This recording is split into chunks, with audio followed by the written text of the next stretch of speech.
Welcome to the Stephen Mansfield Podcast.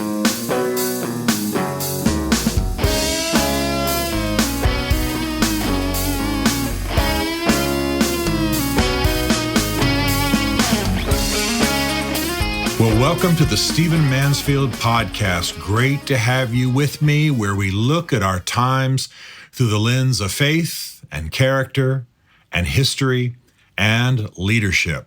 I want to talk to you about some numbers in this episode, and I'm tempted to talk to you about how stinking hot it is in Washington, D.C., where I am sitting. My goodness. I imagine most of you who are in America, the American portion of my audience, can talk about some heat story. Record-breaking heat all over the country right now. It's about 96 in D.C. The heat index is going to take us to about 106. It's unbelievable, but I'm not going to talk to you about the heat anymore. I want to talk to you about some other numbers. Because I live and work in D.C., like many people who live and work here, I have others around the country, around the world, who ask me, what's top of mind for you? What are you most thinking about? And sometimes they'll ask, what are the statistics that most stick in your mind or most worries you? And I thought I would just boil down a couple of things, maybe 4 or 5 things that have been very much on my mind that I could express in numbers. Some of these I've talked about before, but there's new information about them. But if you were to ask me what are the most important numbers on your mind in our generation, as you're thinking about our times, these would be them. Number 1, 2.1. Write that down, 2.1. If you've been listening to this podcast for a while, I think you know what that number is. That is the birth rate that a nation must have to replace its population. And almost every nation in the world, except for majority Muslim nations, are way below that. Certainly every nation in the West. So, for example, the U.S. birth rate, you may have heard this in the news recently, and I have mentioned it, has just recently dropped to 1.6. For a long time, we were just there at 2.1. And frankly, it was the Hispanic birth rate that was keeping us up there, because the white and the African-American birth rate had dropped significantly. But we were just there at about 2.09, 2.07. We were almost at 2.1. And recently we have dropped. We have dropped to 1.6. This means our population is declining. And by the way, we have a lot of older folks because of the baby boomers and other generations that have been large groups. And so this is a crisis. It's a huge crisis in the world. In fact, in the world as a whole, this number, remember it now, 2.1 is one of the most important statistics you can possibly think about. For example, let's just talk about one city in Italy. Italy has for a long time been in trouble as far as the replacement birth rate. But listen to this. The population of Genoa, Italy in 1972 was 950,000. Today, it's under 680,000. Amazing. Amazing. But listen to this. Italy's birth rate as a whole, Genoa is a city in Italy. Italy's birth rate as a whole has been below replacement level for over 75 years. I think I've said this before on this podcast. Before long, the average Italian will not have an aunt, an uncle, a brother, or a sister. They are declining. They are declining in population. They are shrinking as a people group. This means they do not have new people buying, new people creating, new people paying taxes so you can take care of the elderly as they retire, etc. It means that they have to have some kind of immigration policy, and usually that means troubled people who don't share their values. We're seeing this all through Europe. The immigration crisis in Europe is stunning, and it's a result of horrible government policies. And so nations are in trouble. The same is happening in my beloved Germany, land of my youth, Romania, Spain, etc. It is a stunning problem. It is a stunning challenge. Throughout your lifetime, just hear me on this, throughout your lifetime, the number 2.1 will be one of the most important numbers affecting what's going on in your world. Most nations are declining. Those nations that don't practice abortion and birth control are rising, have stunningly high levels of birth rates. But in the West, in the industrialized nations, in most of the nations that produce most of the wealth for the world, population birth rates are declining. So right now in the U.S., 1.6. And probably the next time that number comes out, I predict 1.4. That's stunning. So keep that number in mind, okay? The second number I want to talk about is 60. 60. What's this about? 60 is the average age of people in Congress.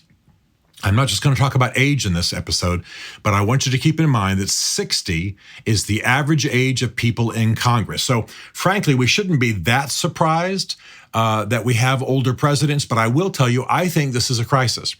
I certainly understand that we're meant to have older, wiser, gray hair in these positions, people who are successful, people who have accomplished some things, people who are reflective and wise, the elders, so to speak, and I'm all for that. But for the average age to be 60 means you're not getting young blood. The idea was that Congress would be younger, rotate often. That's why there's an election every 2 years for a congressman or congresswoman. The senators were meant to be in place longer. They have elections only every 6 years. So 2 years in the House, 6 years in the Senate. And they were meant to be, the older ones were meant to be reflective, but you were meant to bring young blood in. You were meant to bring new ideas in. And by the way, people weren't supposed to be there forever. I'm going to tell you, frankly, this is going to be a little bit of an insult. I'm less concerned about Joe Biden's age than I am about the fact that he has been in Washington for 50 years. His style, his truth-telling or lack thereof, his way of handling things, even the way his family functions around him, all of it is shaped by the fact that he has been in Washington for 50 years. That's an issue to me. But I will tell you that the fact that we have a Congress that averages at 60 years old is an issue. Where's the young blood? Where are the new ideas? Where is the Cincinnatus factor? You remember that I told you that Cincinnatus was a Roman farmer, a well-off man who went in and led Rome for a few years, and then when the job was done, he left and went back to his farm. And he's was lauded by our founding fathers as an example of someone who didn't just grasp power forever. The same was true of George Washington, who was often called the American Cincinnatus. So all that to say, keep in mind that number. Our politics are stifled and stayed and throttled in part because we have a lot of older people. I'm all for that, don't misunderstand, but we don't have a lot of young blood coming in too. That's why we're running 2 80-year-olds for president. That's why we have some heads of parties and other people in prominent positions there far too long, in my opinion. And we certainly have got some folks who are shaped by the D.C. culture, who have what Harry Truman called Potomac fever. Number 3, this is a very important statistic. I think it's going to shape your life for the rest of your days because I think we are looking at a lot of war and military conflict in the future. And the number I want you to remember is 0. 0. Recently in the Ukraine, 38 people were killed when a children's hospital was bombed. Hospital was destroyed, children were killed. This is what Russia has been doing in the Ukraine for a while. Here's my question. How many Russian soldiers, how many Russian pilots, how many Russian warriors were on the ground when that happened? 0. And I want this number to represent to you the fact that the conduct of war in our generation has changed. It's largely remote, it's largely high tech, and it is unbelievably deadly. We are talking about a remote war. Yes, the United States does it too. At a center in Omaha, we have guys who get up in the morning, kiss their wives and children goodbye. Women do the same, of course. Women do this job.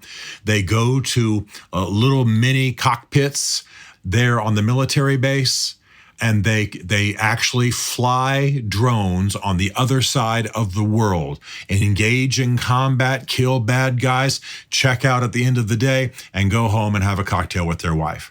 That's the new nature of war. We can debate the morality another time. I'm in the middle of those discussions in D.C. But what I'm saying is the future of war is high tech. It's largely uncrewed, unmanned, and it is deadly. Consider this. Hiding on the battlefield is becoming almost impossible. infrared imaging, deep sensing, satellite photography, open source intelligence, all give away troop movements. It's almost impossible to be on the battlefield and not be seen. Therefore, you can be digitally painted. You can be targeted by somebody on the other side of the world. You can be killed by bullets or a missile fired from a drone. You never see, you never hear. This is what's happening. So keep that number in your mind. 0. With 0 human investment, a nation can now rain down terror on another people with 0 human investment. And by the way, I think that's going to start happening. What would happen if a drone suddenly flew into Miami, unleashed powerful weapons, and then blew itself up? We would be trying to figure out who fired it, where it came from. There'd be a lot of discussions about who to blame and who we should pay back. And we might never know. This is the future of warfare. We need to be aware of it. We need to be on top of it. So my number 1 number is 2.1 population. My number 2 number is 60, the average age of the U.S. Congress. My number 3 number is 0, the amount of human investment or human risk that can happen on the modern battlefield, and it's a huge crisis. And my number 4 number is 117. 117. This is a little bit of trick I'm playing on you for fun. But as I sit here right now in Washington, D.C., we are 117 days away from the presidential election on November 5th of this year, 2024. And I want to tell you that, people often ask me, what do you think is going to happen? What's going to happen? Tell us what the prediction is. And I love those questions. I love those discussions. Don't back away from me just because I'm talking about it this way.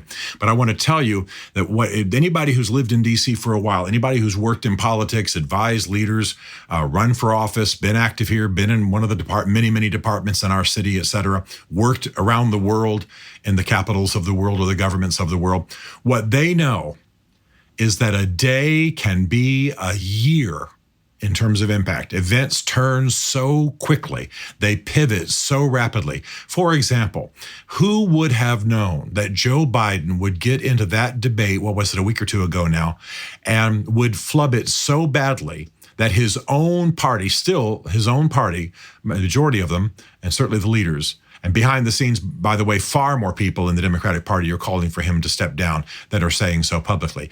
Who would have thought that the entire thing would turn at that moment? He was actually ahead in a lot of states. Now, every state in the union is in play. Actually, some states are polling pro-Trump that were actually polling pro-Biden before that debate. People are actually now calling, believe it or not, for Kamala Harris to step up. Part of the story behind that is that only she can spend the money that Biden and Harris have raised. So if somebody else comes along as the nominee, they have to start from scratch in terms of their war chest. But Kamala Harris can spend the money that Biden and Harris has raised, which of course is many, many millions.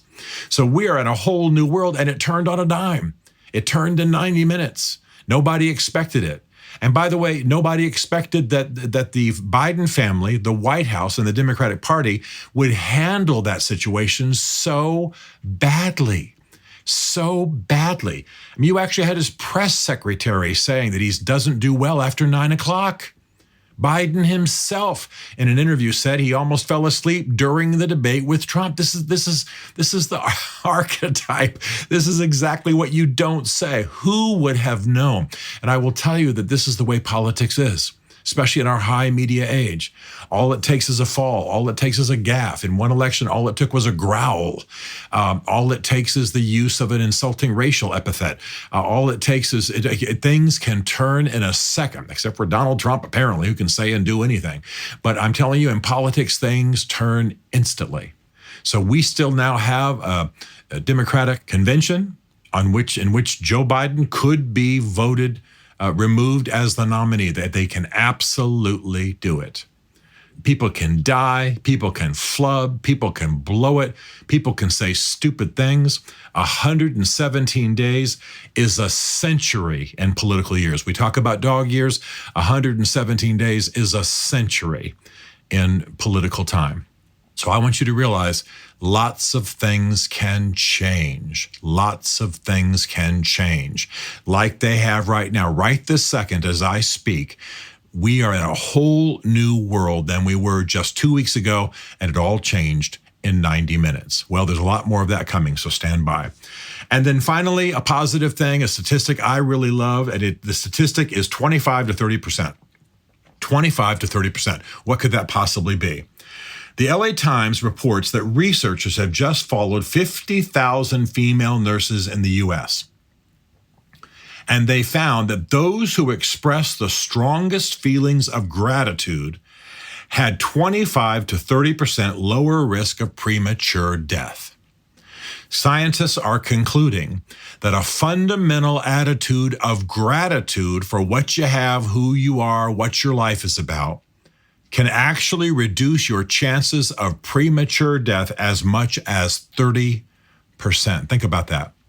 Now, the reason I'm saying this is that I'm a big believer in the attitude of gratitude. I know that rhymes, and I'm not trying to be a preacher. I believe that we ought to be grateful. Be grateful for what we have. Yeah, we live in weird times. Yeah, the news is terrible. Yeah, everything bad on the earth is reported to our Twitter feeds, our X feeds, or to TikTok or whatever within a few minutes. We get to see all the negative, and it feeds our souls, and it builds depression, and it causes us to need medication and all kinds of things. And that's new in the world. But the fact is, we all have things to be grateful for.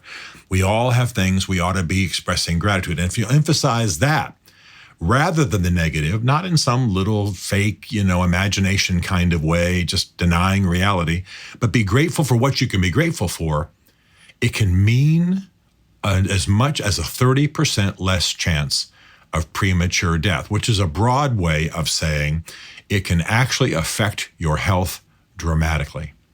So be grateful. Be grateful for those kids and those grandkids. Be grateful that you're probably not, unsure of where your next meal is coming from. Be grateful for those who love you. Be grateful for the grace of God in your life. Be grateful for the communities you're part of.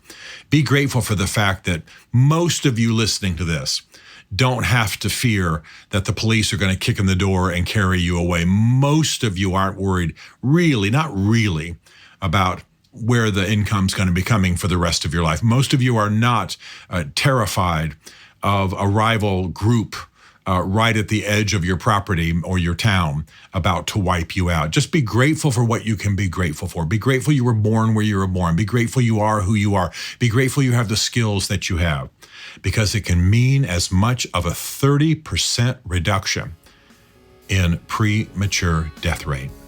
All right? These are the stats, the 5 stats that I think are most important today. Go live big.